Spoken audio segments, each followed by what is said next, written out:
Hello friends, for in the next second episode of this channel. So today we will discuss across all the various aspects into how to capture a camera and how to hold the camera and how to capture an image. So first today we are going to explore about from the photography, when the photography started. So recently in the 90s, if we see, it started with a roll camera where we used to fix up the roll and we used to take 35-36 photos, and then we used to give it for developing these rolls. So then we saw a compact camera kind of a revolution which came up in the market. It was just point and shoot camera. So we used to pick up the camera and we used to focus and we used to click the image. So then accordingly there were various lenses which came into the market, and we got that flexibility to zoom a lot and to take a good picture in point and shoot camera. Then the revolution came about this DSLR camera. So DSLR camera, it has given a great level of flexibility in the field of camera. We can actually change the lenses, we can set the aperture, we can set the ISO, we can set the shutter speed according to the need. So accordingly, so there are a number of flexibilities which are given in a DSLR cameras. So nowadays DSLR cameras are very much they are coming up with very high specs, and you can find out in the market there are very good crop sensor cameras, even full sensor cameras which are there in the market right now. So now I want to also take up the point which is image sensors. So you can see on the screen, so there are various image sensors which are used in various cameras. So if we are talking about a mobile camera, so if you see the mobile camera, the image sensor is very small. Then if you see the image sensor in compact camera, so the sensor has increased from compact cameras, then it came to crop sensor cameras, and then a full frame sensor cameras. So when we talk about the quality of the photos, we see nowadays cameras, the mobile cameras, they are coming up with 50 megapixel cameras, 25, 50, even 100 megapixel cameras I have seen in the recent ads. But I'm not sure what is the quality of the photo which are actually coming up, because I also have iPhone, I am having OnePlus. So but still I am very curious about the image sensors which are used in these cameras. The image sensors are very small as compared to a DSLR camera. So DSLR cameras are making a great fortune in the market. Still there are many mobile cameras which are there available in the market, but still people, they prefer to buy DSLR and carry these big DSLR cameras while traveling, while doing any kind of a photo shoot or any commercial photography or any kind of jewelry photo shoot or any portrait photo shoot. So any kind of photography, when a professional photography is concerned, DSLR cameras are generally used. Aperture and depth of field, which I want to cover up. So aperture is in the lens where the aperture when we come down to the f value, when we talk about f5.6, f4 when we talk about, f3 when we talk about f2.8, so aperture size is opened. The size of the aperture, the light which comes up on the sensor, it opens up very high, and that is where we call a depth of field. And the depth of field which is captured, in which you can see the image right now, so where in which we call it as a small depth of field or shallow depth of field. On the other hand, when we increase the f value, for example f8, f11, f12 or f16, it's a big depth of field or a deep depth of field. So there in when we are capturing any kind of a landscape, we use deep or big depth of field where the f value will be very high.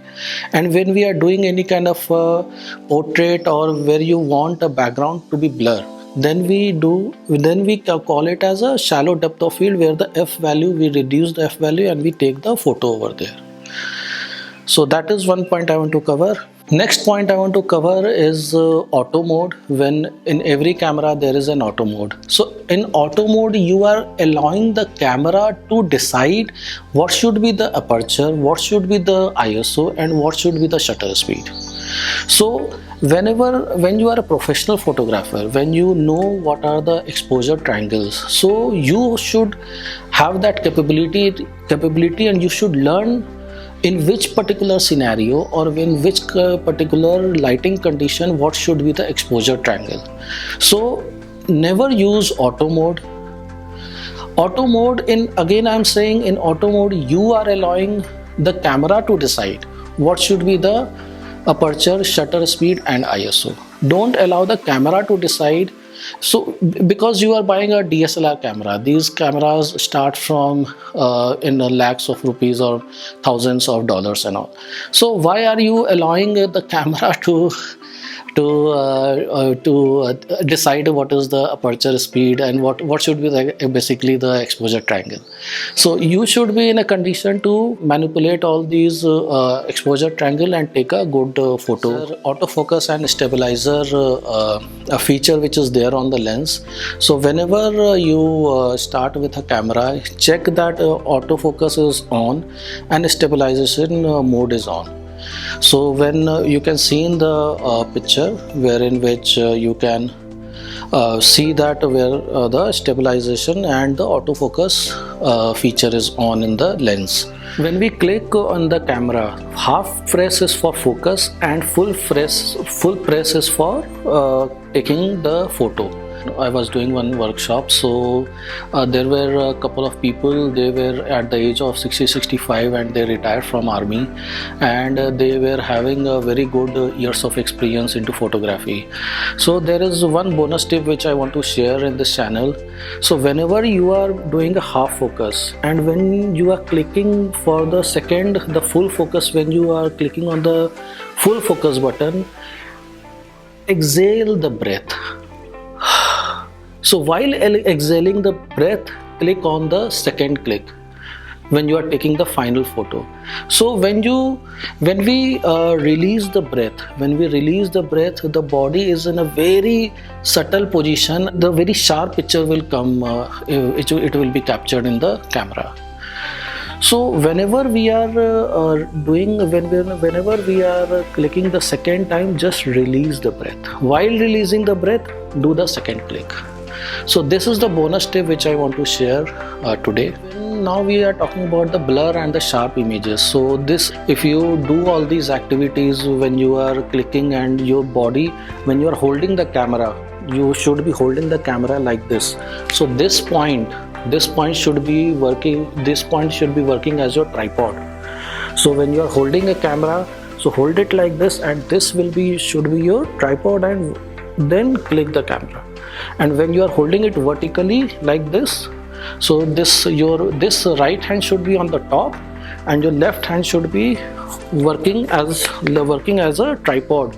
So you should hold it like this and do the click. So these are a couple of bonus point which I want to share while for taking these sharp images.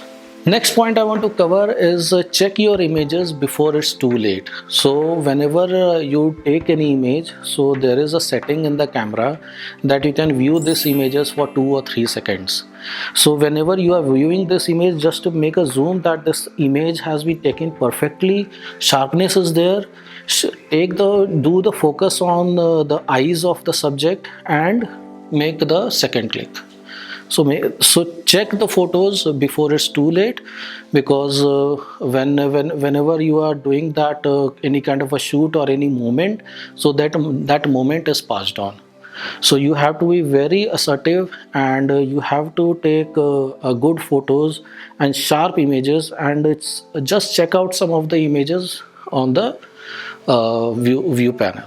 So the next point I want to cover is the camera setup. So whenever you are going for any kind of photo shoot, so make sure that your autofocus is on, your stabilization is on, what is your picture style, and what is the autofocus points that you have worked upon. Either it is a single autofocus point or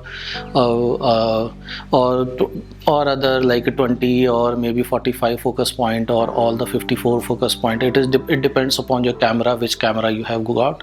So check upon all these aspects. So you are shooting on a single shoot or a burst mode, so check all these parameters and then start the shoot.